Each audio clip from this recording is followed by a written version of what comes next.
8:30 p.m. in New York.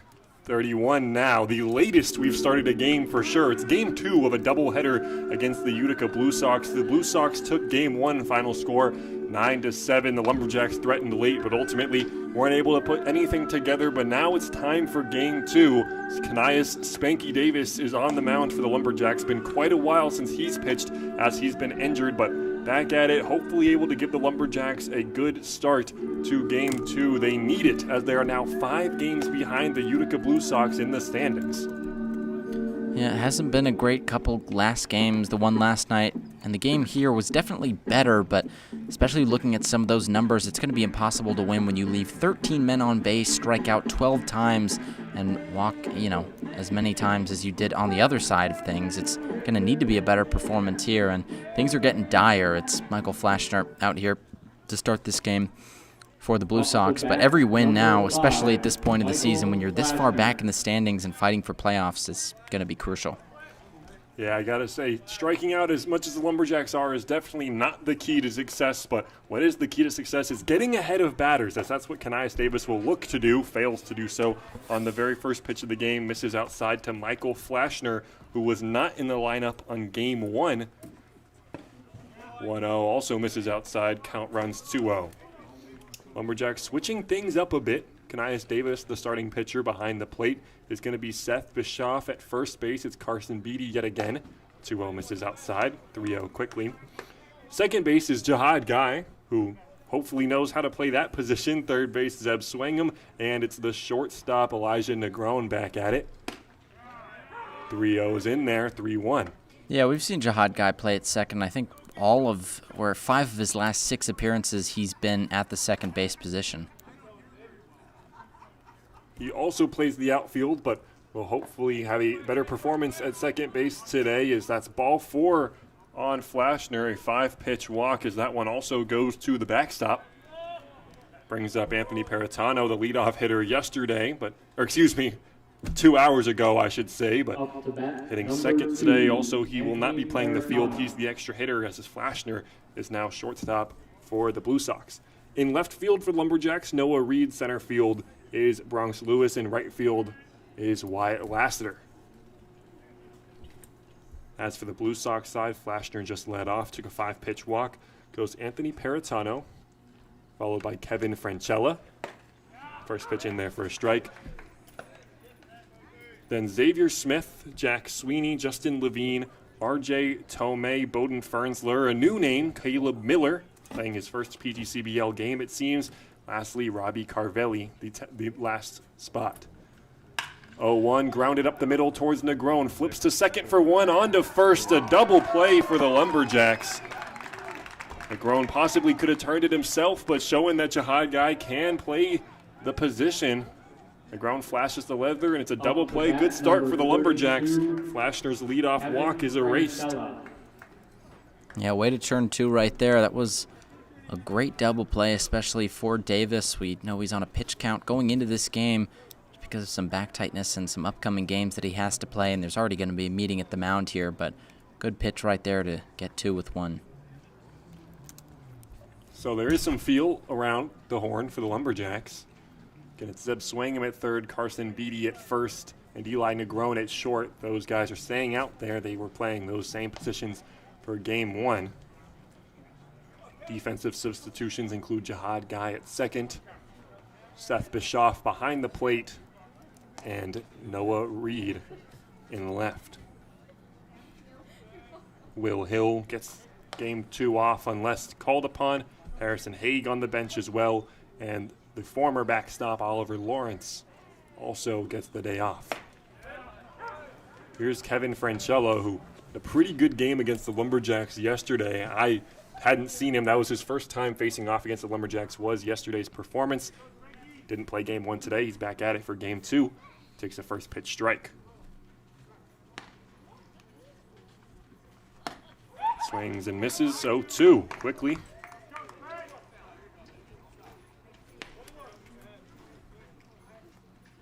Lumberjacks, after that first loss, fall at 8-16. Utica Blue Sox are 13-13. They're exactly at 500, looking to break The 500 record today is a 3-pitch strikeout for Kanias Davis, who works quickly in the first inning. Not quite 3 up, 3 down as the first batter reached, but a successful inning nonetheless. We'll head to the bottom of the first. 0-0.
Bottom of the first here at Hanson Aggregates Field. Leading off, Jihad Guy, a new leadoff hitter. He's facing Michael First, an unfamiliar opponent for the Boonville Lumberjacks, an arm they haven't seen. 6'2", 215, coming out of the College of Staten Island with an ERA to a decent 8.31. That comes in 4 appearances. Averages about 2 innings of work each time. He's got 8.2 on the season. Lumberjacks hoping to jump on him early. Jihad Guy, he's first up. First pitch is in there for a strike. Line up for the Lumberjacks: Guy, Lewis, Lassiter, Farber, Marshall, Beatty, Reed, Swangam, Negron, and lastly, Seth Bischoff. Jihad Guy fouls that one off. Down 0-2. Guy, one of those guys who are fighting for playing time on this kind of deep outfield spot. Luckily, Guy's utility player, which is why he's playing second base today. In 24 at-bats, he's gotten 6 hits, good for a perfect 250. Looking for an extra base hit if possible.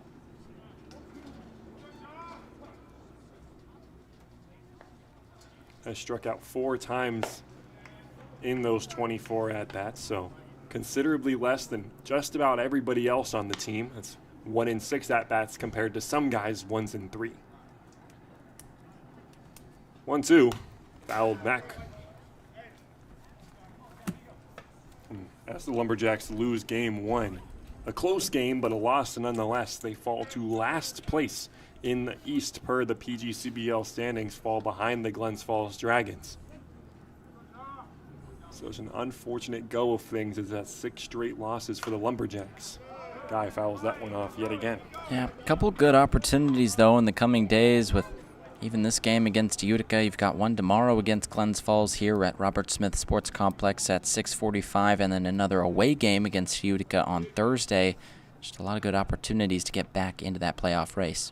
I personally think it's a little bit too early to pay serious attention to the standings, but what is noteworthy is losing 6 in a row. That's absolutely unacceptable, especially when other teams in your division are on other win streaks. That puts them on par with the Niagara Falls Americans in the West Division, losing 6 in a row. Americans in their respective division are trending towards the bottom.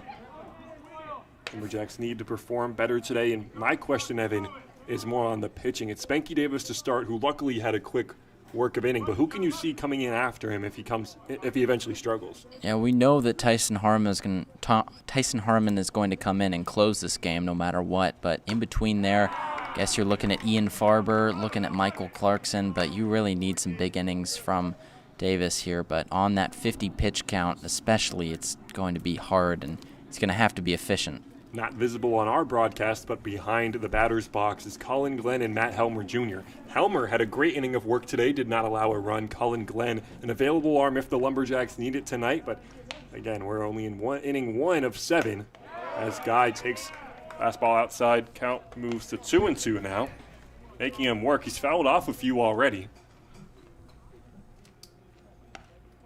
Switching things up hitting-wise. The 2-2. Skied into deep right field. Moving over is Carvelli. He's under it. It's a can of corn to start the day on the Lumberjack side. One out here in the bottom of the first. And I would say that's still a successful at-bat right there from Jihad Guy. I mean, you run up the pitch count a little bit, and that's just kind of what you want to do. Even though we got out right there, the Utica Blue Sox is another team with not a lot of arms. They're in a similar position to the Lumberjacks, where they don't have a ton of guys coming out of the back, and running up that pitch count early is going to help them win this game. Lewis swings and misses at the first pitch. In his last game, he went 1 for 3, had a single, K'd twice, and was hit by a pitch. Relatively productive day at the plate, I would say. And that single, was only a single because there were runners on. He smoked that ball off the wall, but with runners on first and second who had to tag, they weren't able to move forward as he lines that one into right field for a base hit, his first of game 2. Francella gave chase at second, kind of tumbled into right field going after that ball. Bronx Lewis advocating for more playing time, as he was one of those guys who, when you look at the stat sheet, numbers don't quite pop off the page. He had hitting 120 coming today, but not too many at-bats, only 25 on the season. Since then, he's raised that a little bit with 2 hits in 5 attempts today.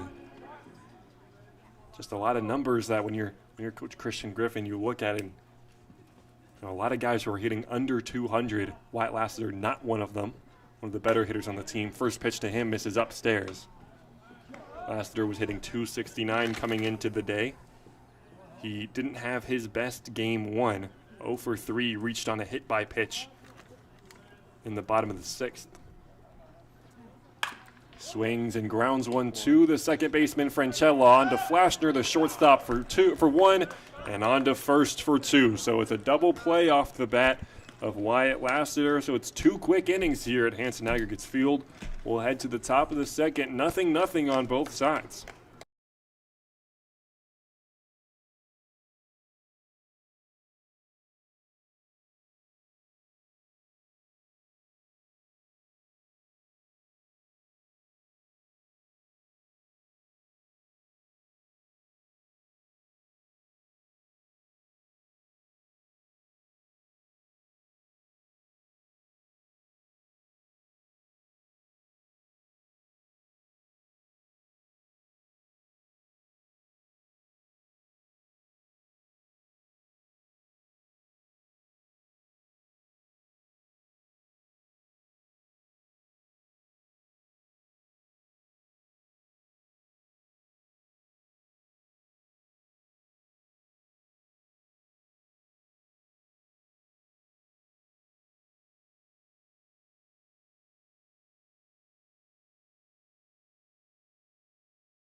Top of the second here at Hanson Aggregates Field. It's Xavier Smith leading off the inning, designated hitter today, for game 2 at least. In game 1, he went 0 for 3, I believe. Ground out, fly out, and a hit by pitch. Lots of both Lumberjack and Utica players were hit by pitches, it seems. You mentioned it, Evan. Both teams are kind of running out of arms, as that's a ground ball to the second baseman guy who fields it. Has to slide to do so, but throws over to Beatty at first for out number 1. And Jihad Guy keeps proving that he is a good second baseman in the field. He's only had 1 error so far this season in a non-native position to him, and continues to show why he's available to start in that position. I'd like to clarify, I wasn't saying he couldn't play the position, by the way. I just said I feel like I don't see him there that often. But nonetheless, here's Jack Sweeney. First pitch is in there for a strike.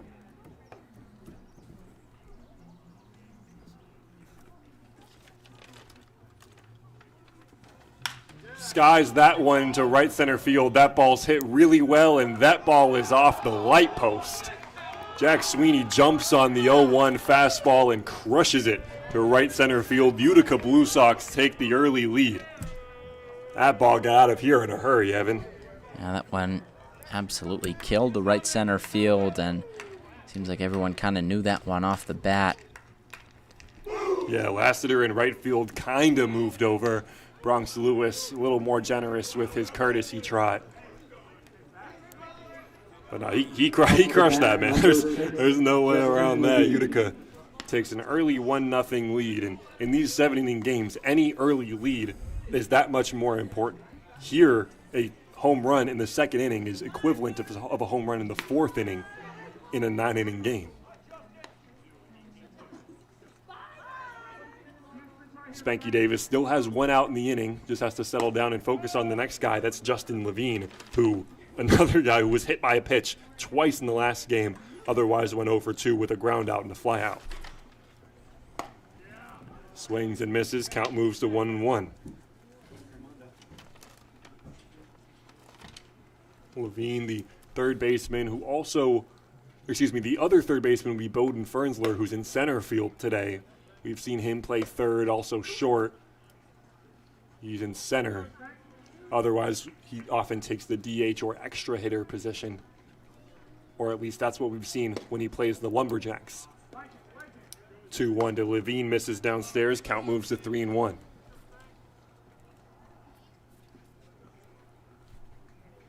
It's almost 9 p.m. here in upstate New York. 3-1 is in there for a strike. Almost 9 p.m. It's already really late, and we've still got plenty of baseball left to be played. That first contest was just about 3 hours on the dot, and it was only 7 innings. 3-2. Runs inside, hits him. Same effect as a walk, however. Levine reaches first on yet another hit by pitch. Man, Evan, he's going to have to hit the cold tub, the hot tub, everything after today. Yeah, it's 3rd time in 2 games he's been hit by a pitch and hasn't looked happy after any of them. Just had to wear a lot of pitches here today as he kind of jogs over to first there. Yeah, and on a 3-ball count, too, it hurts even more because that was just kind of unnecessary. Well, here's R.J. Tomei, first baseman, who played first base in the last game, and Michael Clarkson, when he hit a home run to cut the lead to 6, pointed at him. And I was pretty confused on why Clarkson did that. I asked him. That's his childhood buddy. Apparently they played baseball together. He knew him and was kind of just making fun of him like, hey, I homered. So no ill intent from Michael Clarkson there, which makes sense. I wouldn't think there would be, but glad to have that cleared up. Here's Tomei. He had a sac fly in game 1 of this contest. 0-1 misses outside.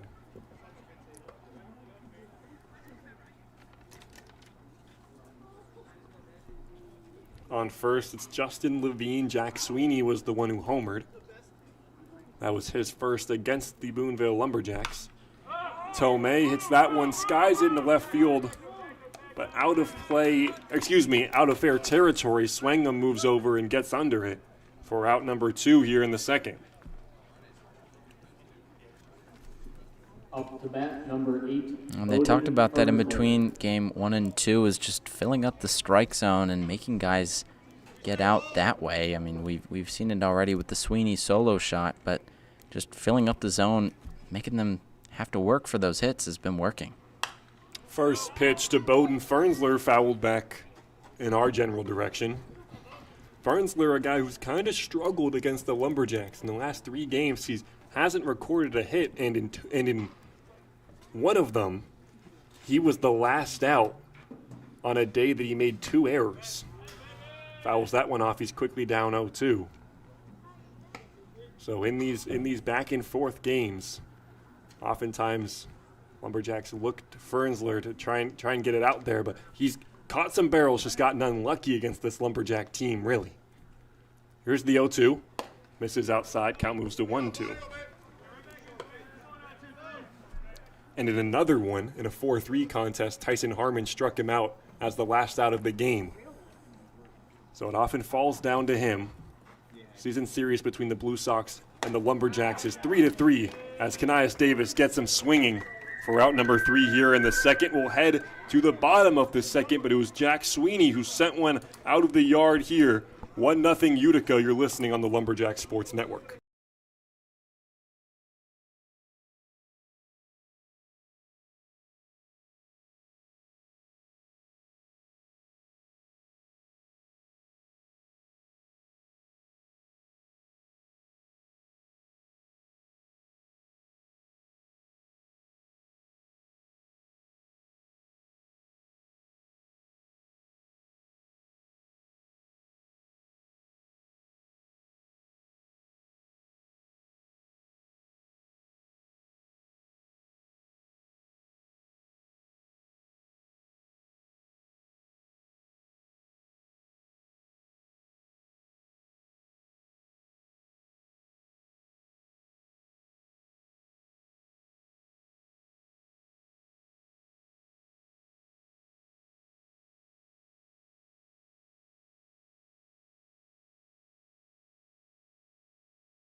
Ian Farber leading off the bottom of the second for the Boonville Lumberjacks, the extra hitter today who hit a grand slam in game 1. It wasn't enough for the Lumberjacks, but he's moved up a few spots in the order. First pitch is in there for a strike. That was his second homer of the year. And he crushed that one. That's 3 that we've seen leave the yard today. In both games combined, Farber misses on the 0-1. Farber, who could potentially pitch today. Not in the lineup as a hitter, also is Michael Clarkson, who I imagine we will see pitch today. Farber goes down on 3 strikes.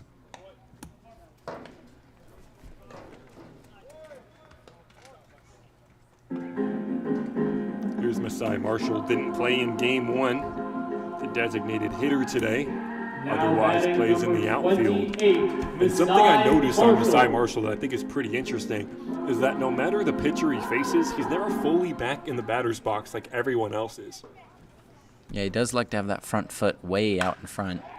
Yeah, first pitch swinging, crushes that one. Is it going to go? No, it's off the top of the wall. There will be a throw at second, but it is offline. Masai Marshall, first pitch swinging, is in there with a stand-up double.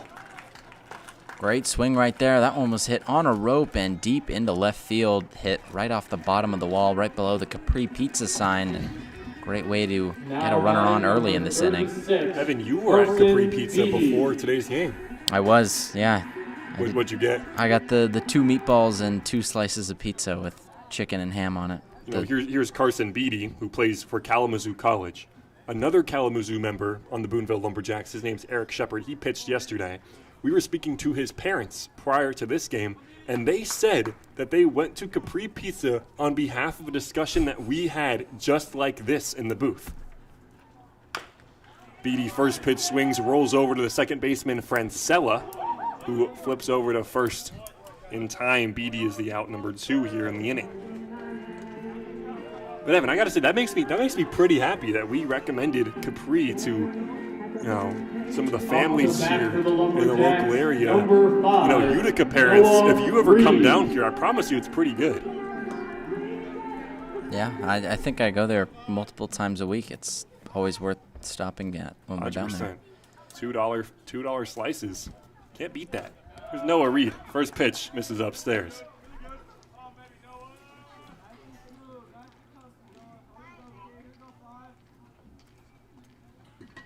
Clear sky as its nighttime falls upon us. 1-0 to Noah Reed. Swings and grounds one to the shortstop, Flashner. Fields it on a hop and throws over to first. And Masai Marshall's double is erased as the Lumberjacks fail to plate a run. Scores 1-0 Utica Blue Sox as we head into the top of the third.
Blue Sox. Top of the third here at Hanson Aggregates Field.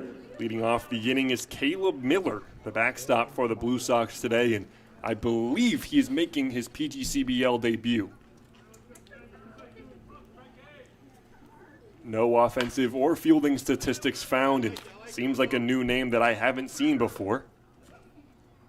First pitch he fouls off towards the Utica dugout. Miller out of Union College.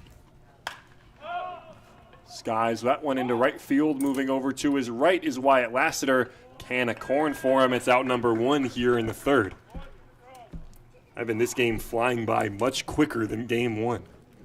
Yeah, it's been a lot quicker, mainly because there haven't been as many men left on base by these two teams. It was 12 by the Lumberjacks in the first game and quite a few by the Blue Sox as well, but there really haven't been that many, just one by the Blue Sox in this entire game. Now, in game 1, we were frustrated that the Lumberjacks were failing to put runners on. In game 2, it seems they've solved that by not putting runners on. Yeah, I wouldn't say that's necessarily solving the issue, but I guess You can't fail with the runners in scoring position if there aren't runners in scoring position. Here's Robbie Carvelli quickly down 0-2. Michael First on the Blue Sox side has been dealing so far, giving up a single to Bronx Lewis and a double to Masai Marshall. Otherwise, has gotten some clutch double plays. Carvelli grounds that one to the left side. Negron fields it cleanly and throws it over on a hop to Carson Beatty, who scoops that one out of the dirt for out number 2. Loud reaction out of the Boonville dugout right there off of that one. Impressive play by Negron to put him down, and that's 2 outs. Now batting Carson 5, Beatty showing that he can play the position very well. Not saying there was much of a concern there. But, RJ Lopez makes everything over there. Good to know that we got a few guys on the Lumberjack side who can do the same. Lineup flips over. It's the Flash, Michael Flashner. I assume that's his nickname. I feel it would be a waste for it not to be. First pitch is in there for a strike. Got to assume he is fast as he rolls over to Carvelli, Carson Beatty, who takes it to the bag himself for out number 3. It's a quick inning of work for Kanias Davis. We'll head to the bottom of the third. Lumberjacks still trail 1-0.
Bottom of the third here at the Lumberyard, Hanson Aggregates Field at Robert Smith Sports Complex in Boonville, New York. Leading off the third is Zeb Swingham. Elijah Grown on deck, Seth Bischoff in the hole. And Seth Bischoff, who didn't get game 1 start, as they often flip over. It goes Bischoff, then Lawrence. But Seth Bischoff, I feel like the Lumberjacks owe him, a Coke or something, a non-21 drink, as he was the one who broke up what would have been a humiliating no-hitter for the Lumberjacks yesterday. Yeah, it was all the way down in the 7th inning. Really saved them from some humiliation right there. 1-0 to Swingham, misses upstairs. It was a ground ball base hit to the left side that broke up John Regis's no-hitter. He was untouchable, as shown by the Lumberjacks bats yesterday. They were able to do a little bit better from Jordan Ake, who was the game 1 starter. It's early in game 2, but haven't done much against Michael First. Count to Swingham is 3-0. 4-pitch walk on Zeb Swingham. And the leadoff hitter is on. And that's important. Getting that leadoff man on, it just takes a lot of the pressure and a lot of the burden off of the rest of this lineup for this inning. When you know you've got the leadoff man on, your chances to score go up quite a lot. That was something they didn't do too much in the first game, but it's good to see them start to do that here in the second. Here's Eli Negron now in game 1. Reached on a fielder's choice, reached on an error, struck out, and had a single in the bottom of the 7th. First pitch, he's swinging late on the fastball, cuts and misses.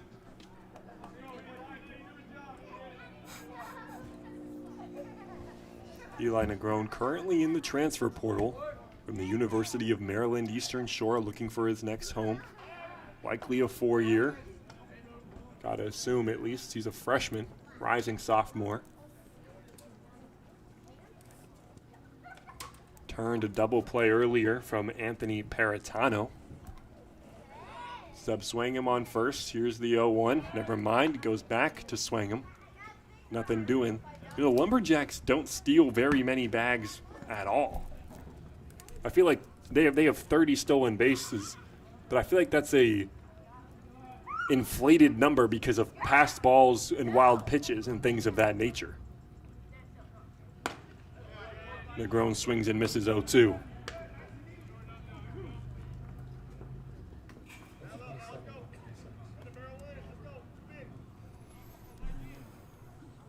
They often don't run.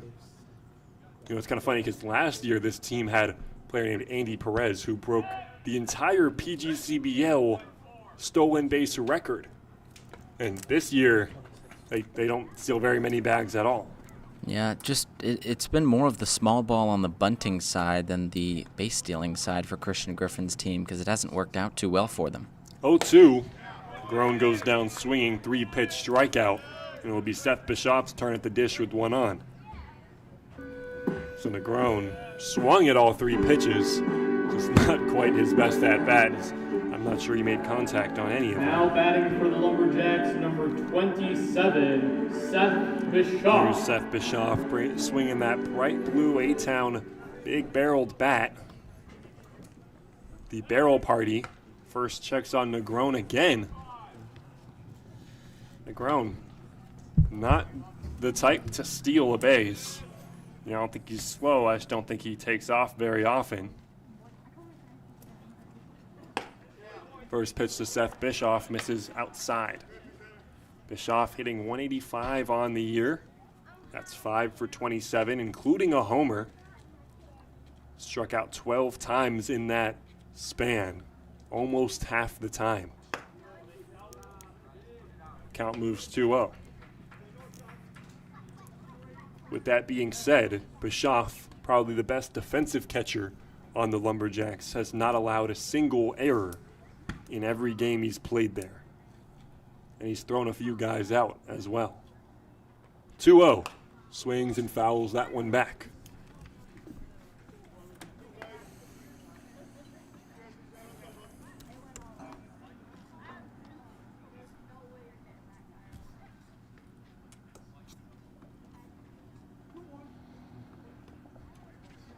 It was a beautiful day for baseball. Of course, night has fallen upon us, but earlier was gorgeous. Right now, the weather is fantastic as Bischoff swings and misses at the 2-1. 70 degrees and clear. Can't ask for better conditions.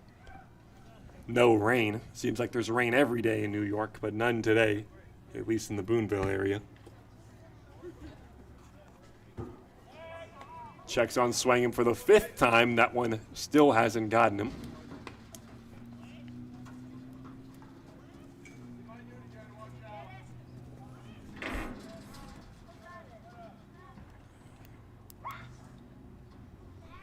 First sets and delivers the 2-2 to Bischoff. Swings and grounds it to the left side. It's off the third baseman, Levine.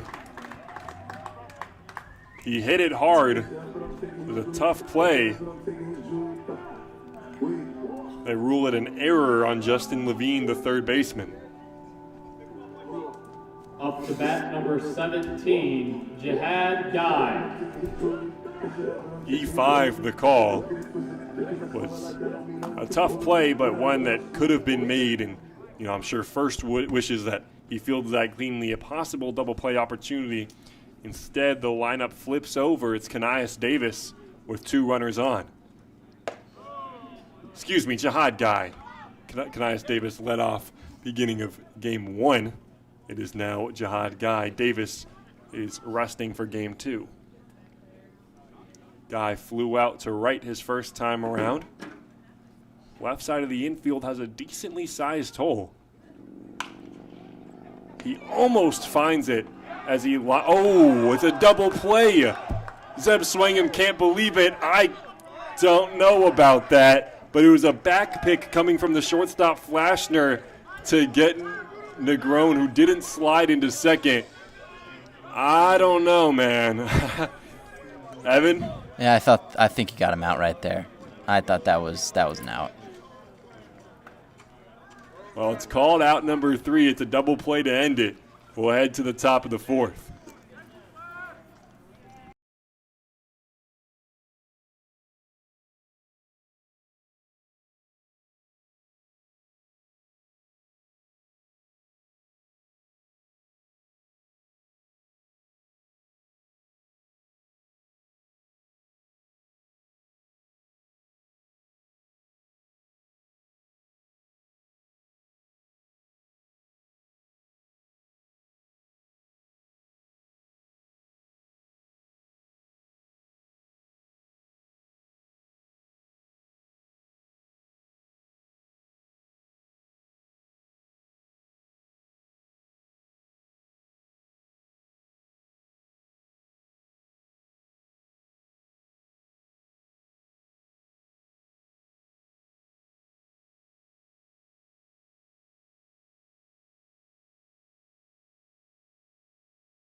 Top of the 4th inning here at Hanson Aggregates Field. If anyone was wondering who that handsome gentleman who stepped in front of the camera was in between innings, that was Harrison Haig.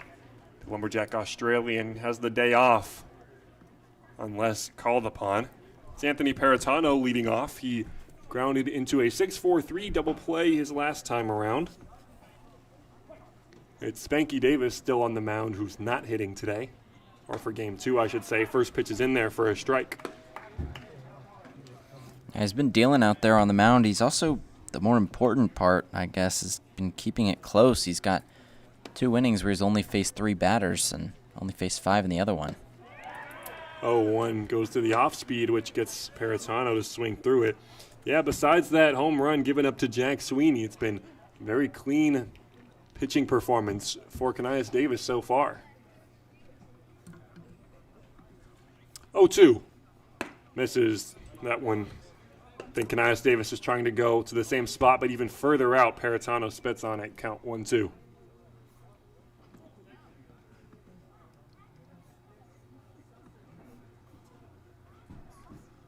One-two to Paratano. Misses upstairs, 2-2. I like that pitch, especially for a 1-2. Just try and jam him inside. Couldn't generate the swing and a miss right there, but good setup pitch for. He got a first pitch fastball, off speed that caught the zone, went further on the, off speed for a swing and a miss, went further off speed. Paratano didn't like it, changed to eye levels with the fastball, 2-2. Think he goes back to the off speed. Paratano calls time to think about his decision. It was Abaga who started game 1, then went to Lo Wen Xing, followed by Matt Helmer Jr., to Spencer Biggerstaff, who finished the game for the Lumberjack side. 2-2. Does go back to the off speed, but can't land it for a strike. From 0-2 to 3-2.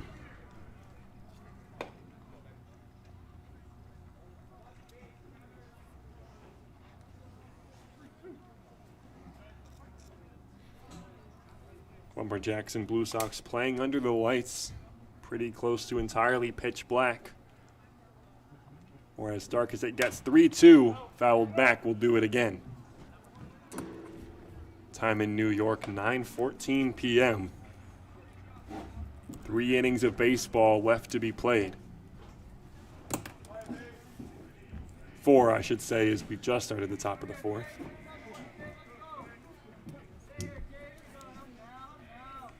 Three-two from Davis. In there, strike 3 gets him looking. A backwards K for Paratano with the fastball that just catches the outside part of the zone. And that's out number 1 here in the top of the 4th. And the good thing, if you're the Lumberjacks here, is that it's been 3 strikeouts on each side through just a little bit over 3 innings. They haven't been blown out of the water in that category, and that's why they're still in this game. It's Kevin Francella now. Struck out his first time around. First pitch swinging. Fouls it back into the catcher's mitt for strike 1. It was a 3-pitch strikeout for Francella.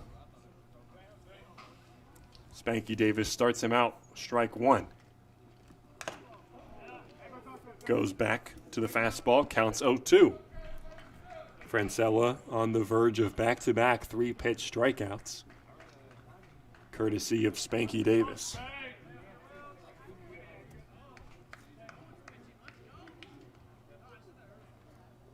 Score 1-0 here in the top of the 4th, 1 away so far. 0-2 misses upstairs, ball 1. With the radar gun behind the plate is Matt Helmer Jr. 1-2. Skied into left field. Coming in on it is Noah Reed. He can't quite get there. It's a base hit for Francella. A 1-out knock on the Utica Blue Sox side. Bat flips over. It's Xavier Smith now. 10, Xavier Smith. Yeah, Reed could have tried to come in on that one and make what would have been a really close catch, but ultimately pulls up on it, takes the conservative route, and just lets it fall for a single. Just the second hit of the day from Utica. In a similar situation earlier back in game 1, as that first pitch misses outside, It was Connor McCartney who lined one into left field, and Will Hill, trying to make a diving catch, goes by him, which allowed McCartney to reach third base. Reed at least doesn't try and be the hero, as that one is hit pretty well into center. Coming down on it is Bronx Lewis. Had to make quite the run to get there. I thought that was going to get down. Bronx Lewis, he gets everywhere in center field, and that's out number 2 here in the top of the 4th. Yeah, Lewis has got the speed out there in center. He can really get to a lot of balls. I mean, if it's hit within a 40-foot radius, it really seems like it's an automatic out for someone like him. But way to use the speed right there, and like we saw in the first game, just reaching down with the glove and making the catch. Here's Jack Sweeney. He homered his first at-bat. With the runner on here, that would extend the Utica lead to 3-0 if he were to do the same. I'm sure he's just looking to catch a barrel. Misses outside 2-0. Sweeney didn't have his best game 1 versus the Boonville Lumberjacks. He went 0 for 3 with a hit by pitch. Checks his swing, does not go around. Or excuse me, does go around. Count moves 2-1.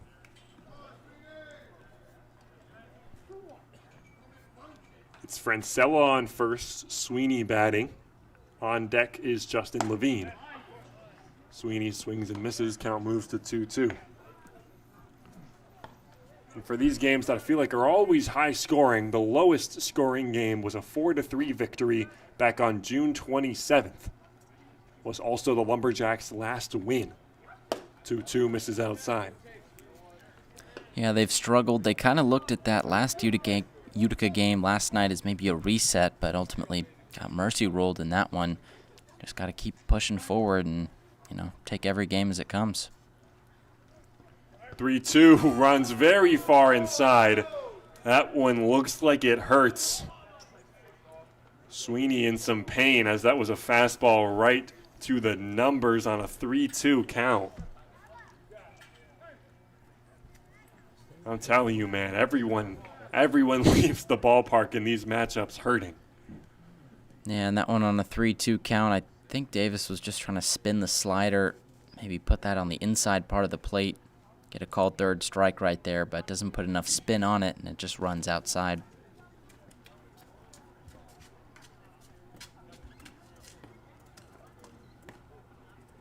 So Sweeney reaches first base. It'll be Justin Levine with 2 runners on. Yeah, and it's Levine who was hit by a pitch in his first plate appearance as well. Up to bat, number 6. Yeah, he's been hit 3 times today, including both games.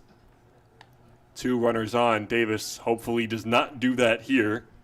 Not only do we not want to hurt Justin Levine, don't want the bases loaded. First pitch lands for a strike. Levine playing third base has an error on the day. Lumberjacks fielding has been very good so far. That one bounces in front of Bischoff. No errors on the Lumberjacks side in game 1 so far. Nothing for game 2. And that was a big focus, especially they've had a couple games this last week where they've had more errors than hits, and that was a big focus, especially on the fielding side. 1-1. Skied into very shallow right field. Won't even leave the dirt. It's Jihad Guy under it. So a longer inning for Kanias Davis, but no damage done. Utica still leads 1-0. We'll head to the bottom of the 4th. Brady Foxwell alongside Evan Simbita.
Bottom half of the fourth here, Lumberjacks Lewis. still looking for their first run, as that would tie the game. Only run so far has come from the Utica Blue Sox off the bat of Jack Sweeney.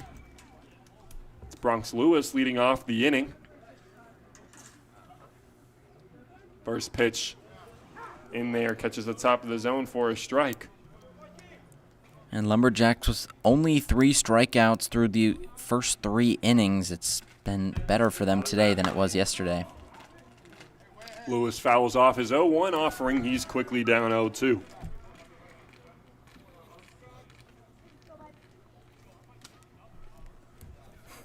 Lewis singled in his first at-bat, looking to not go down via the strikeout, but that's what he does. 3-pitch strikeout to start the inning for Michael First, who's been dealing so far.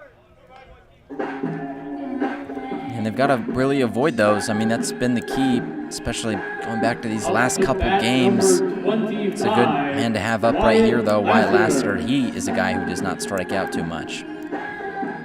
Wyatt Lassiter hit into a 4.63 double play in his first at-bat.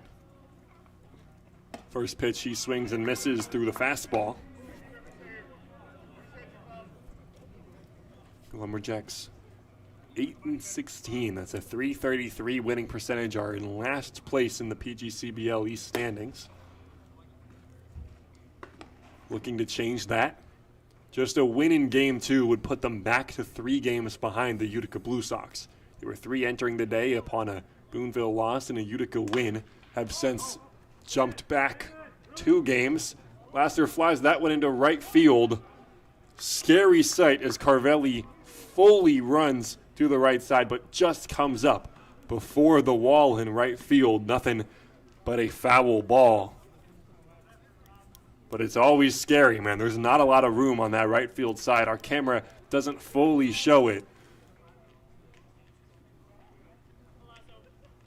Yeah, that one was tough. Safe. I think he pulled up head first on that fence down there and just barely grazed it with that hat as it came flying off, but luckily he's okay. 1-2 to Lassiter. Nowhere close, ball 2. 1-0. 1-0. Evan, you're enjoying the World Cup. I have been watching a lot of those games. It's not so entertaining last night, but a lot of them have been. No, USA, that was uncompetitive, man. Lassiter fouls that one off. We'll do it again at 2-2. Yeah, I'm an honorary soccer fan for the last 2 weeks, and I think I will be for a week more, week and a half. That's about right. Yeah. And then we'll see you in 2030. and then you will, yeah. I'll be taking 4 years off. Here's the 2-2 to Lassiter. Swings and misses back-to-back Ks to start the bottom of the 4th inning. I prefer baseball, man. What can I tell you? It's America's pastime. You know, who needs to be good at soccer? Actually, we didn't win the World Baseball Classic either. That was Venezuela. 31, Ian Farber. Here's Ian Farber now. Struck out his first time at the plate. First pitch misses outside. And Farber's been swinging the bat well. It's a good bat to have and maybe start something. Looking to just get on base somewhere. 1-0. Swings and misses. 1-1. Had that grand slam in Game 1 that could have proved the difference. 1-1 lands on the inside part of the plate. Count moves to 1-2. That's one that I feel like Farber usually would take a pass at, the inside fastball. If that's not his pitch, then I'm not sure what is. 1-2. That one misses outside. Can't do the same thing on the opposite part of the plate.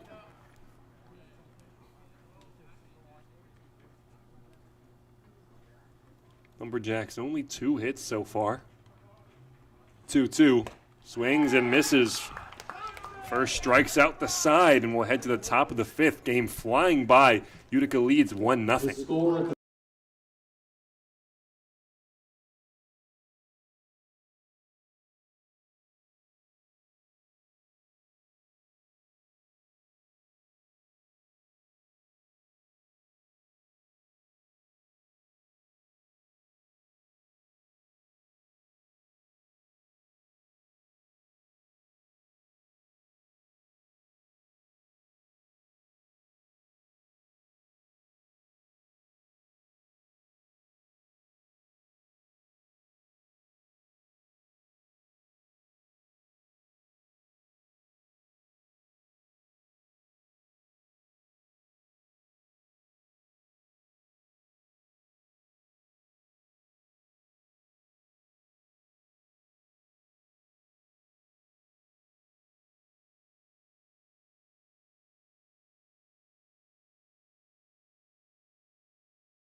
as Big Mike. Top of the fifth inning here. Kanias Davis no longer pitching. He was fantastic in his 4 innings of work, only allowed 1 run. Instead, it's going to be Big Mike. Michael Clarkson takes the mound for the first time in a while. The last time he pitched was June 27th in that same last win that the Lumberjacks had against the Utica Blue Sox. In his 1 inning of work, he did not allow a run. And that's kind of his thing. Big Mike doesn't allow any runs. Yeah, had those 2 innings in Utica. That was probably one of his better performances of the year and really showed out in that one. They could use some more big innings from him here. Evan, I feel like every performance is his best performance of the year. He has yet to allow a run. In 5.1 innings of work, he's only given up 2 hits, and he struck out 6 in that time.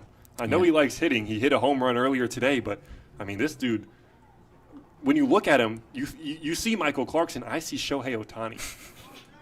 1-1 is hit into the right center field gap. It's Lassiter who comes in on it for out number 1 here in the 5th. Yeah, Shohei Ohtani's the nickname of him down there in that Boonville He's got a few. bullpen. He does have a few. Big Mike. The Lumberjack. The Lumberjack. The Number Lumberjacker. 8, Bowden Fernsler. That but shortened. Shohei Ohtani. Just put up a new The sign. spark plug is what you called him earlier. Yeah. I don't know if that'll stick, but that's a good one. Farnsler first pitch swinging fouls that one back. I didn't even mention it was R.J. Tomei who flew out to right. Reportedly, or apparently, coming from Big Mike himself, they were good friends. So when he rounded first and pointed at him, it was just like a friendly manner and that he just took his team deep. 0-1 to Fernsler. That one hit pretty well into left center field. Cut off by Bronx Lewis. Throws into second. There will be no throw. Bowden Fernsler with a stand-up double. Up to bat, number 3. At the top of the 5th inning with 1 out. Fernsler looks to get something going for the Utica Blue Sox.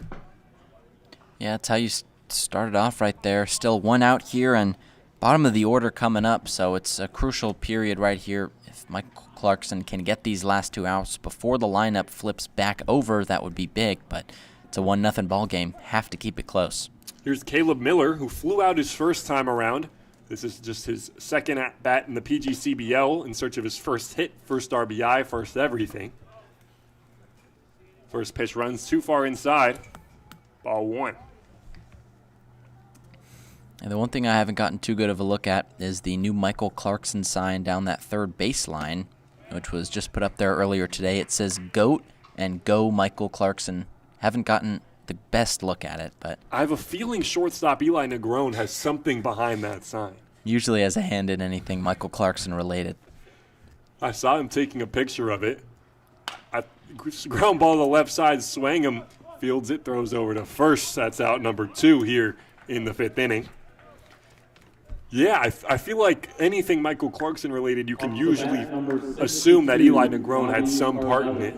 Yeah, he's one of the biggest Michael Clarkson supporters I've ever seen. I think he is the biggest.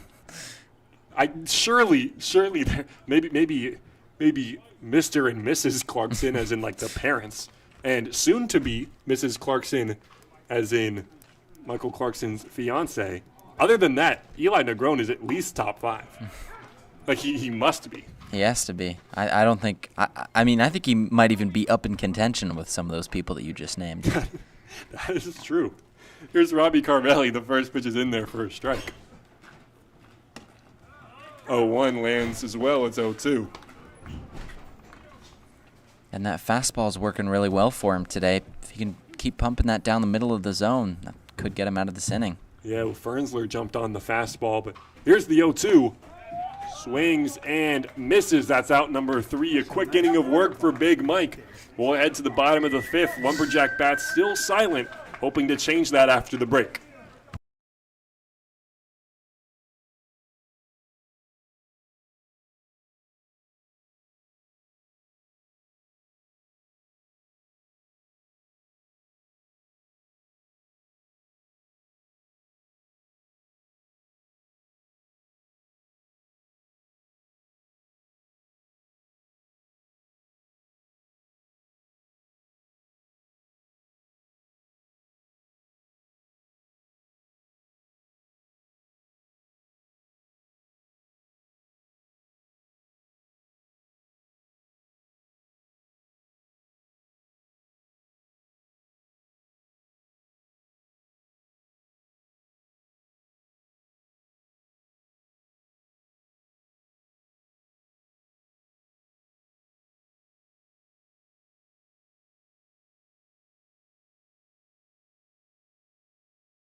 Bottom of the 5th here, it's Masai Marshall leading off the inning. 1 of 2 hits for the Lumberjacks so far. He laced a double, first pitch swinging in his first at-bat. Didn't miss it by much, hit the wall, it was a wall ball. Arguably his best hit ball of the year. Looking to start off the inning here, getting on base by any means. Michael First still on the mound for the Utica Blue Sox. And Masai Marshall, first pitch swinging, gets that one off the wall yet again. Man, he jumps on that first pitch fastball every time and just missed 2 homers. But that's 2 stand-up doubles for Masai. Have a day, Masai Marshall. That is 2 balls absolutely smoked to deep left field. Pretty much the same spot. That one was about 10 feet to the right maybe, but it's absolutely hitting the skin off the ball today. 2 big doubles, this one a leadoff double, and this is the best opportunity the Lumberjacks have had all day. Yeah, he knows what pitch he wants. He wants the fastball, and both times First gives him a first pitch fastball. You know, Masai Marshall got to be telling the other dugout, hey, just copy what I do. It's not that hard. Lumberjacks, that's only their 3rd hit of the game. Here's Carson Beatty, who doesn't jump at the first pitch fastball. It's in there for a strike. You know, and Marshall still in search of that first homer, had 2 good chances to do it. He's got to do just a few more, you know, bench presses in the gym. Beatty swings through quickly down 0-2. And Marshall is a guy, we always see him at Warrior Zone. Warrior Zone, J-Man, sponsor of the Boonville Lumberjacks, gave both myself and Evan Sambita passes there. Here's the 0-2. That one blooped into right field. Coming in on it is Carvelli. He's under it. And it's 1 away here in the bottom of the 5th. Lumberjacks cannot strand Masai Marshall. Yep, assistant coach Trent Nash was telling me before the game, the one thing that he was happy about from game 1 is the amount of quality at-bats that they did in that first game, which was either advancing the runner, getting a hit, getting an RBI, or running up the pitch to a full count. He said they had 20 of those in game 1. They were looking for even more in game 2. Unfortunately, not a quality AB right there. Didn't move the runner, but still a noteworthy at-bat. Reed swings and misses. First pitch off speed, down 0-1 in the count.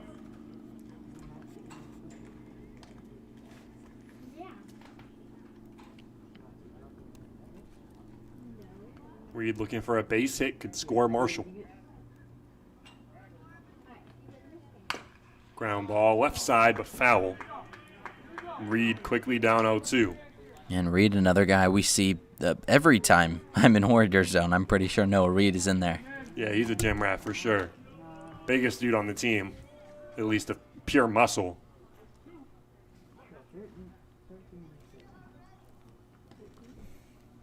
The name Big Noah just doesn't have a ring to it like Big Mike does, I gotta say. Yeah, I have to agree with you there. I remember I asked him, I said, how much do you bench? And he was like, I don't have a 1 rep max, but he reps 285. It's impressive. Yeah. Yeah, that's crazy. 1-2 on Noah Reed. Looking for a productive at-bat. Skies that one, but it's right to the first baseman, R.J. Tomei. Masai Marshall didn't know how many outs there were and just was caught running to third without thinking about it. And that's out number 3. It's a double play. We'll head to the top of the 6th.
Top of the 6th here at Hanson batting Aggregates number Field. 5, Leading off Michael for the Utica Blue Flashner. Sox is Michael Flashner. Back out there on the mound is another Michael Clarkson. Big Mike versus Speedy Mike. I don't know if they call him that. I'm pretty sure they call him the Flash, but Speedy Mike, another nickname. Utica, if you guys are listening, tap in. Speedy Mike. I think the Flash is better, no? Yeah, but we have Big Mike. They got to have some type of Mike. Do they have another Mike in contention? Fast Mike? I don't know how many other noteworthy mics they have. I guess. I think that's it. I think that's it. Pretty sure. 1-1 misses outside. Count moves to 2-1. The Flash versus the Spark Plug per Evanson Beat. I don't know if that's gonna stick. Got Michael first, the other Mike on the mound. Oh, of course. Yeah, of course. Lots of Michaels.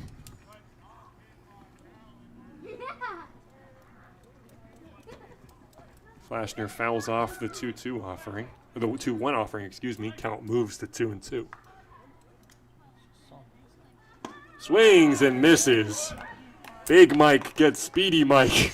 That's out number 1 here in the top of the 6th. The Spark Plug shuts down the Up Flash. to bat, number 2, Yeah, Anthony big swing and a miss right Pertano. there. Crucial one. Just needed to put him down right there, and they did. Way to get out in front of this inning with early out number 1. Here's Anthony Peritano. Don't have a nickname for him.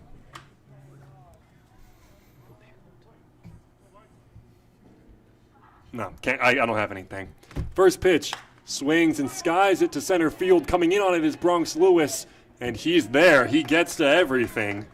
That's out number 2 here in the top of the 6th. Bronx Up to Lewis bat, is a guy who number needs a nickname in 32, center. Kevin Francella. Here's Kevin Francella now.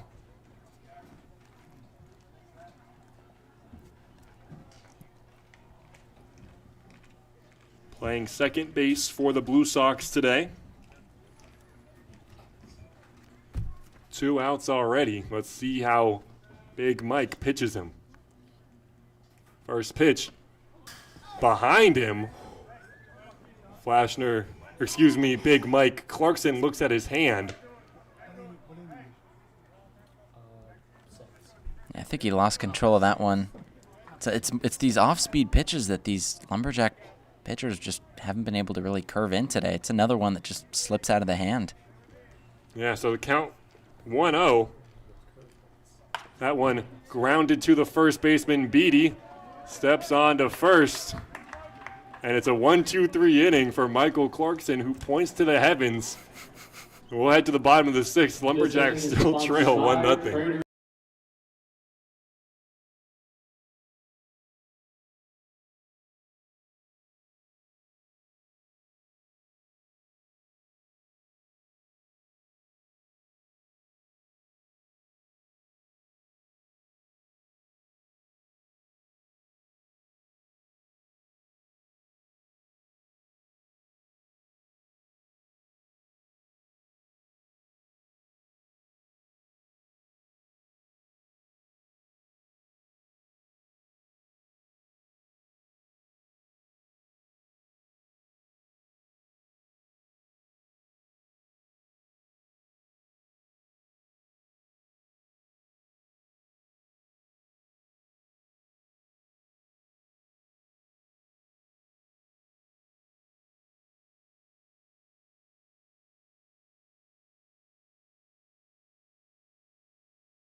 Bottom of the 6th here, Lumberjack at-bats running out as they're still chasing that 1-0 deficit.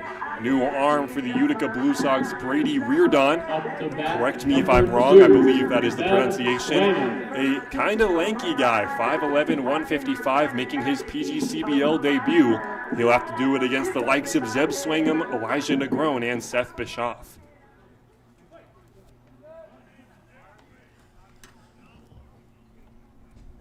First pitch to Swingham. Hit very well into left field. Moving back is Sweeney towards the wall. He jumps up and that ball is gone. Zeb Swingham, first pitch swinging. Welcome to the PGCBL. Homers, and we are tied up at Hanson Aggregates Field. What a swing right there. No one was sure if he caught that ball or if it stayed in or if it was gone, but Zeb Swingham with a crucial swing right here ties this game up at 1, and it's anyone's ball game once again. So Zeb Swingham welcomes Brady Reardon to the PGCBL, and his first pitch he takes him yard, and now it's Eli Negron's turn, and the game is tied. Another guy with pop in his bat right here. Lumberjacks haven't been able to go back-to-back yet this year, but it's a pretty good opportunity to do so. First pitch to Negron. Off speed, misses outside. Well, now it's a battle of how composed Reardon can be. I mean, literally the first pitch you throw going over the fence. That's one that's hard to come back from as Negron lines that one. Will it fall? It will not. Hangs up long enough for Bowden Fernsler in center. Yeah, so hard. A good recovery out right there. And it's Seth Bischoff now. Yeah, that's another one of those, what they like to call loud outs right there. Or get a lot of good contact on that ball, put the barrel on it, but just happens to fall right to a fielder.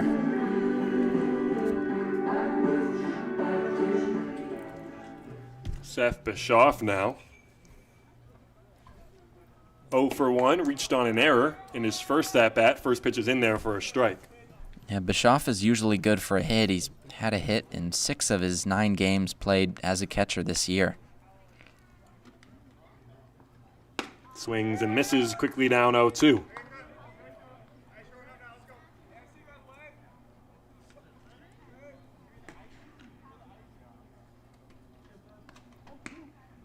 We are tied up here in the 6th. Of course, it's a doubleheader, only 1 inning of baseball left to be played following this one. 0-2 misses, count moves to 1-2. And this is a big game for the Lumberjacks, especially because they haven't been in last place since the beginning of the year. They need to climb out of there just for the mental sake as soon as they can. 1-2, swings and misses. That's out number 2 here in the 6th. Yeah, Lumberjacks were in last place, went on a 5-game winning streak, dropped one, then won another. They were 6-1 and have since practically erased that, losing 6 in a row. Jihad Guy now, lineup flips over. Guy 0 for 2, flew out and grounded out. Doesn't strike out very much. First pitch misses outside. Yeah, coming into this game, 8-16. They've lost 2/3 of their games so far this year, and they just need one to put them over the hump here and overtake the Glens Falls Dragons. I have the Glens Falls Dragons tomorrow. 1-0 misses outside. With, no matter what happens today, another chance to jump them in the standings. Yeah, and that'll be big. Just looking at the arms, it'll probably be maybe Mason Michael, maybe a couple other guys, depending on how this one goes, but we'll just have to see. 2-0 to Jihad Guy is hit pretty well into left center, but moving over is Sweeney, who makes the catch. That's out number 3 here in the 6th. But Zeb Swingham responds with a solo shot of his own. We'll head to the top of the 7th. See you after the break.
Welcome back to the broadcast. It's the top of the 7th. It's Tyson Harmon on the mound. He takes over for Big Michael Clarkson. Harmon, who's had some success against the Utica Blue Sox in his last 2 outings. He shut the door, including the last time he was close to an immaculate inning, an 11-pitch, 3-strikeout performance that came on June 27th.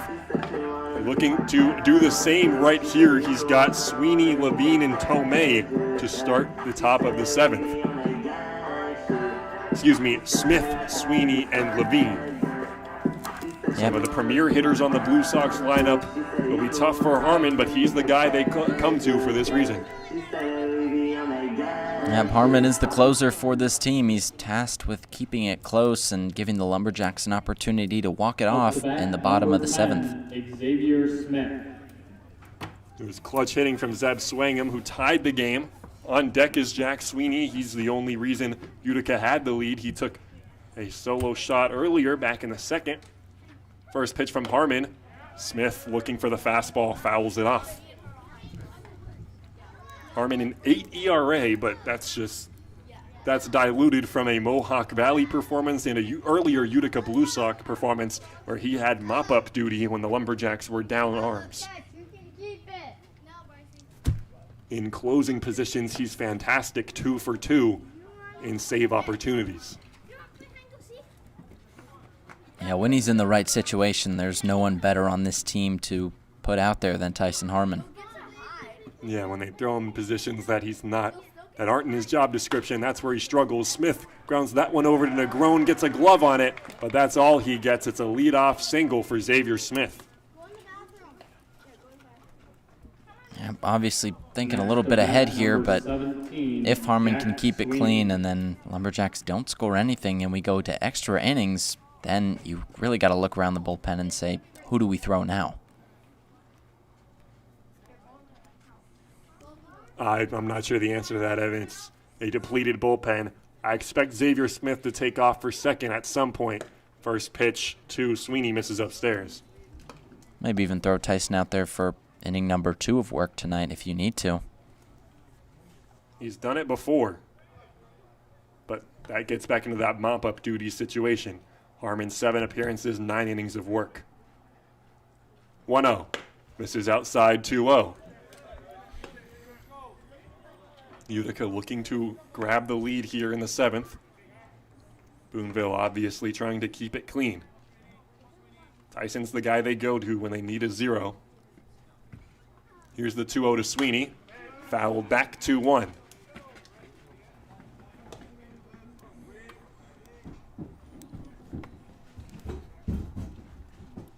Xavier Smith on first. He's 1 for 3 on the day, and that was his single that he just put up. Jack Sweeney has a homer and a hit by pitch. He's respaced both times today. Harmon's 2-1. Grounded to Swangham. Swangham throws on to second for 1. Throws on to first. It is skied not into the Boonville bullpen. Wait. They're saying Jihad Guy never touched the bag. And I think that's the correct call. It looked like Jihad Guy never made contact with second base. I'm saying he didn't hit the kid. Doesn't matter if you touch the bag. The interesting thing is he was called out initially, and then once he heard noise from the Utica dugout, that's when he made the safe call. As an umpire, you can't let the other team affect your decision on the field. No, that's horrible.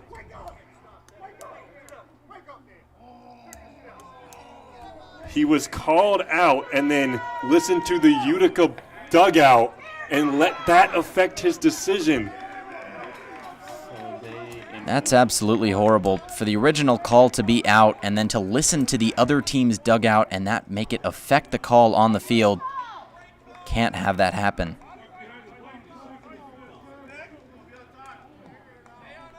Harmon's in a tough situation now. That was the double play ball, and now 2 errors on that play result in no outs. He's kind of been hung out to dry right here. Runner takes off for second, no throw, and it's now 2 runners in RBI, or in scoring position. Good RBI opportunity for the Utica Blue Sox.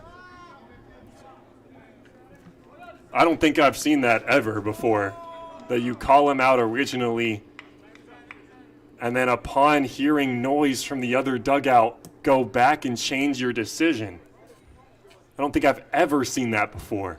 Yeah, the interesting part of it was he made the on-field call of out, looked towards first. He never even looked back towards the second bag once again, and then made the safe call after the ball had already been thrown over. No one on the Boonville side of the team defensively even knew that that was going on.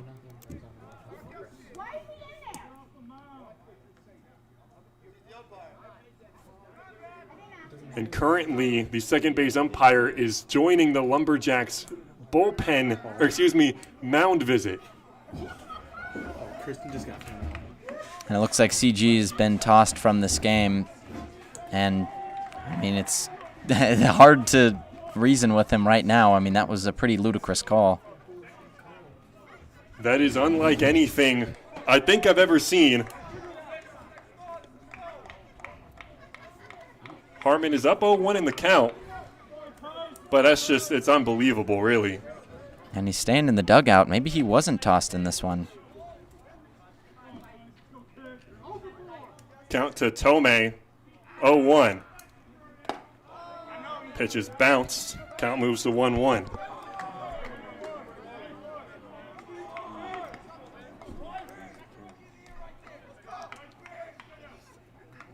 And things getting chippy down here as well. These dugouts only getting louder, and things are going to boil over at some point here. 1-1 is a swing and a miss. Harmon does have the bottom half of the order now. It's Tomei, Fernsler, and Miller as the next three, including Levine at the plate.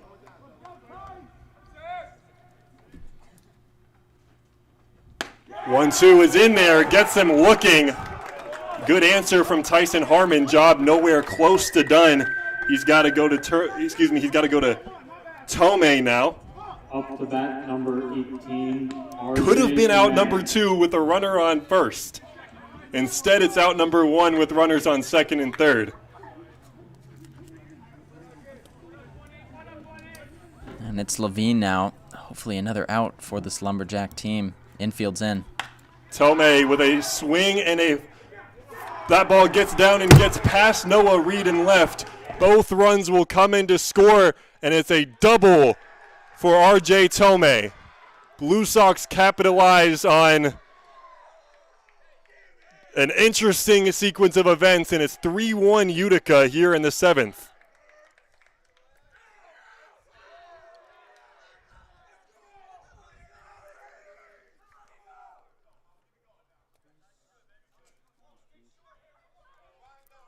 It's Bowden Fernsler now with the runner on second.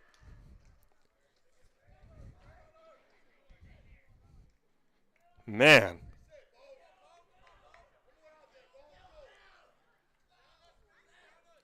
Now it's Bowden Fernsler. He's got a hit on the day.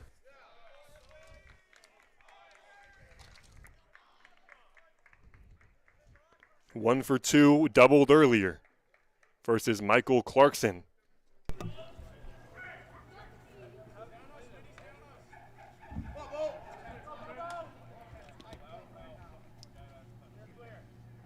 First pitch to Fernsler, in there for a strike.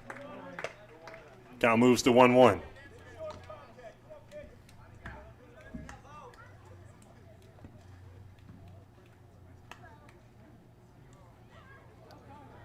Jihad Guy holding on the runner Tomei at second, leaves a wide open gap on the right side of the infield. Fernsler lines that one into right field. Tomei is going to come around to score. The throw will go to second, and Fernsler is in with his second double of the game. Utica now leads 4-1.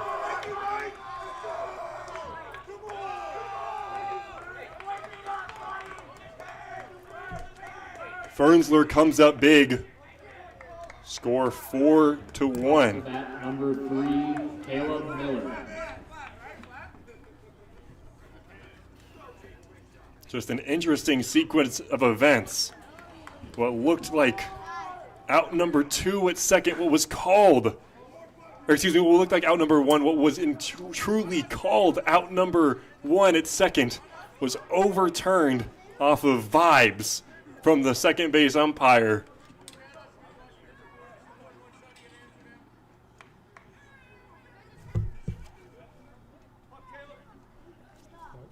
Just unbelievable.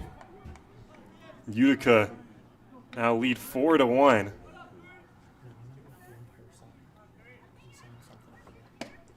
Here's Caleb Miller. First pitch is in there for a strike.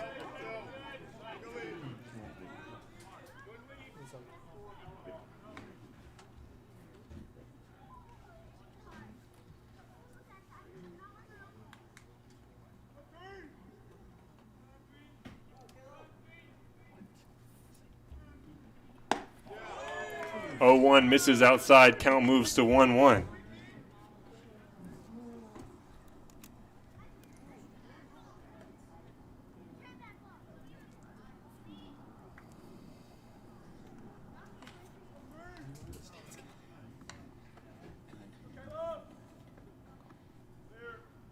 Oh, 2 to Caleb Miller. Fouls that one off. We'll do it again.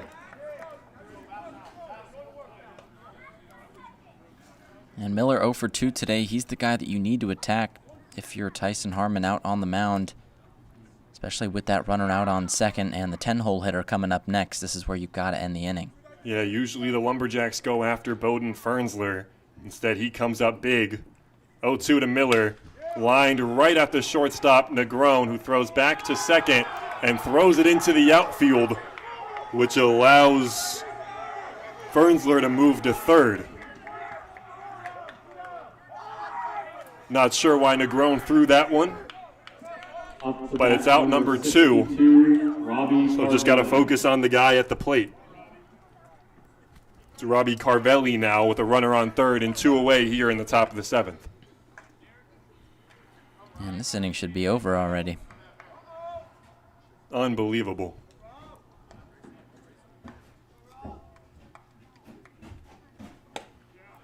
First pitch to Carvelli, swings and misses. Credit to Tyson, though. Even with the decision not quite going his way, he's gone out there and done his job to the best of his ability. 0-1 to Carvelli. Misses downstairs, ball 1. Shown him 2 fastballs so far. Carvelli swung and missed, was late on the first one, took the second one. Let's see if Tyson goes back to the fastball. 1-1. He does, swings and misses. They say it was not a foul ball, and it's a pass ball instead. Utica adds 1 more, score 5-1.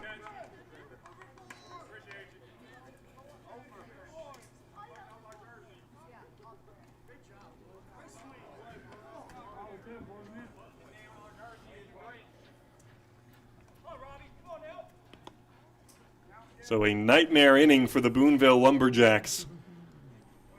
What could have been 1 out and 1 on turned into no outs, 2 on, and the floodgates have opened since.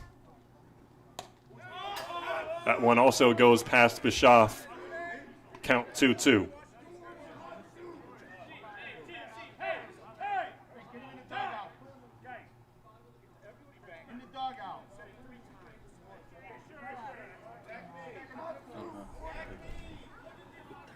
And the Utica dugout getting a warning now from the home plate umpire. Practically their whole team was out on the field right there.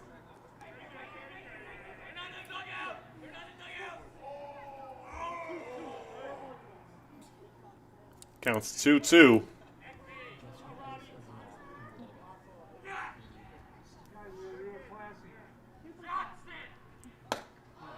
Misses upstairs, ball 3. It's Flashner on deck. The lineup would flip over if Carvelli were to reach.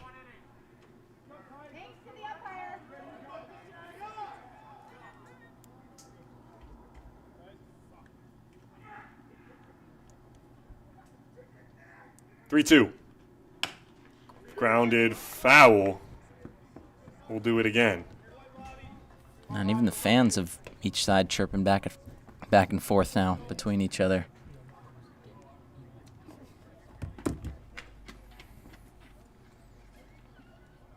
It was a close game for 6 innings. Not over, but a 4-spot top of the 7th for Utica gives them a great advantage. Just unbelievable scene in the 7th. 3-2 misses outside, walks him. Lineup flips over. Michael Flashner steps up. 0 for 3 on the day. Excuse me, 0 for 2, including a strikeout. Michael Flashner. And already the 8th batter Flashner will be as he's talking to the dugout on his way up. I don't know how he hasn't been tossed to this game as he's been throwing obscenities at the Boonville dugout this entire game. We can hear him up here, but I guess on the field, it's a different story. 0 for 2, a rollover, and a strikeout.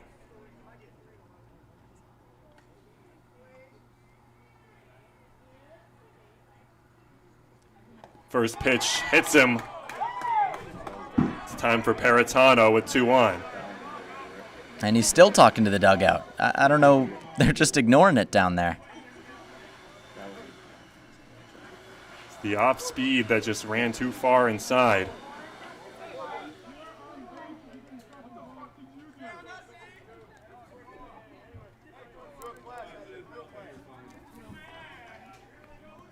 Things have really boiled over here. This is Number tense, 2, to put it Anthony politely. It was a great game, 1-0. It was Jack Sweeney who homered. Zeb Swangham got his score 1-1. Xavier Smith with well-placed single. And then it was a ground ball to Swangham, threw over to second, call on the field out. And then, I don't know, man. I can't believe that. After calling him out, Utica cheered loudly. He then goes back and changes the decision. I didn't know that was something you could do.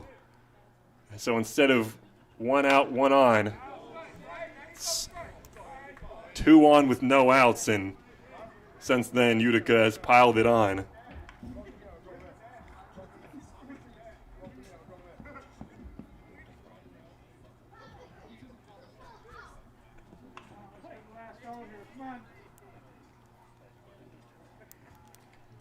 Blue Sox 13-13. 0-1 misses outside, 1-1.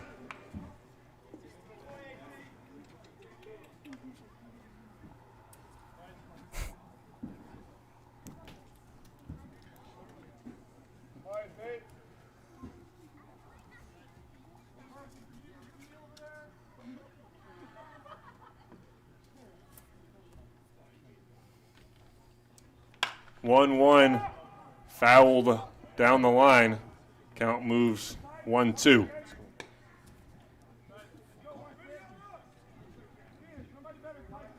Yeah, the scoreboard's still broken here at Hanson Aggregates, so no updates up there either.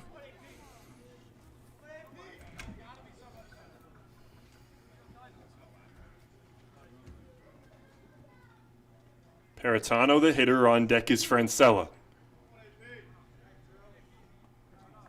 Flashner on first. Carvelli on second. 1-2 the count. The 1-2 swings and misses. Finally over, but 4 runs allowed for Utica. Lumberjacks have a long way to go. We'll see you in the bottom of the 7th.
Bottom of the seventh here, Lumberjacks trail 1-2-5.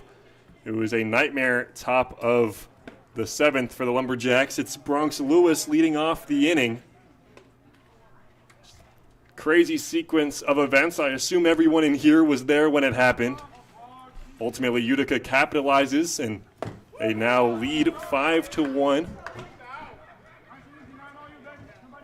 No one tossed, some disagreements, but we play on. And it's Bronx Lewis, the leadoff hitter.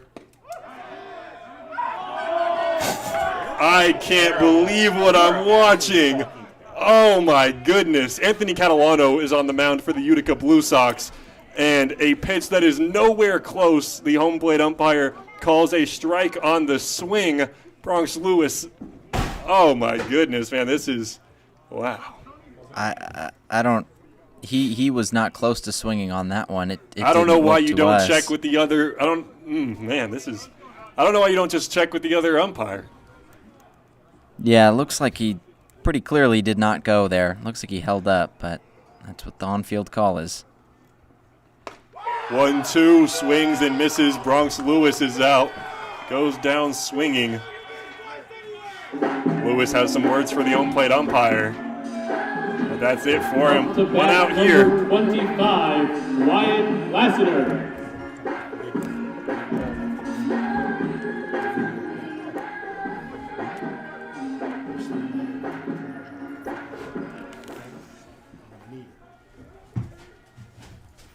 Here's Wyatt Lassiter. First pitch hits him. Find a way on. It'll be Farber up next. Lumberjacks still trail by 4 runs. Up to bat, number 31, Ian Farber. And credit to Lassiter right there. Not easy to keep your composure, especially in a game like this when you get hit by a pitch, but did it right there, and lots of credit to him. Here's Farber now. Lumberjacks got to just keep on passing the stick. Farber first pitch swinging fouls that one off. Long way to come back. Credit to the Blue Sox. You know, got lucky with a questionable call on second, but found a lot of barrels since then. Lots of doubles, lots of hard hit balls, and working good counts. They worked some walks, and the score is not 5-1 because of an umpiring decision.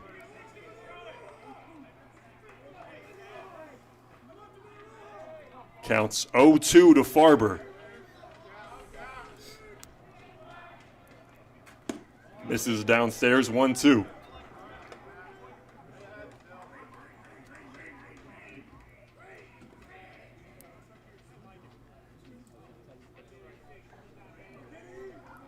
One-two to Farber. Misses outside, 2-2.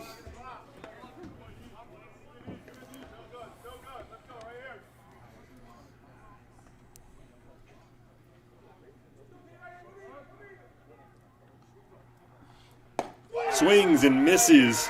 Down goes Farber. That's out number 2 here in the 7th. It's Masai Marshall. He's 2 for 2 on the day. 2 doubles comes down to him. Lumberjacks still have a very, very long way to go.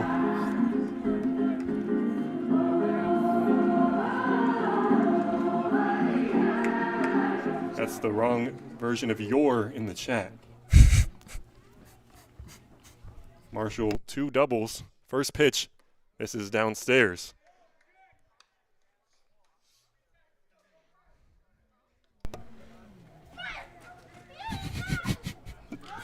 Scores 5-1. Utica still leads.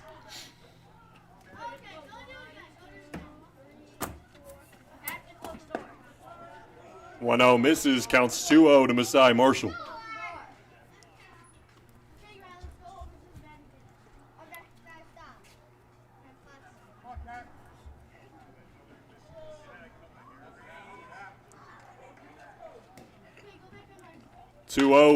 Line to right field. There's a guy there. It's Robbie Carvelli.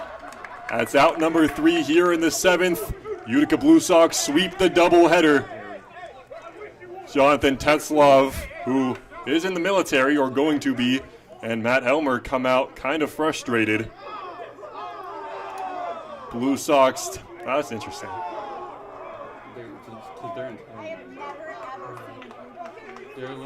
This is unlike anything I've ever seen. Blue Sox jump to 14-13. They are officially above 500.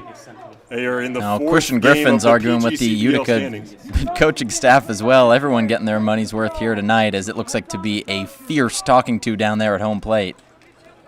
Yeah, man, it's a lot. It's a lot happening, man.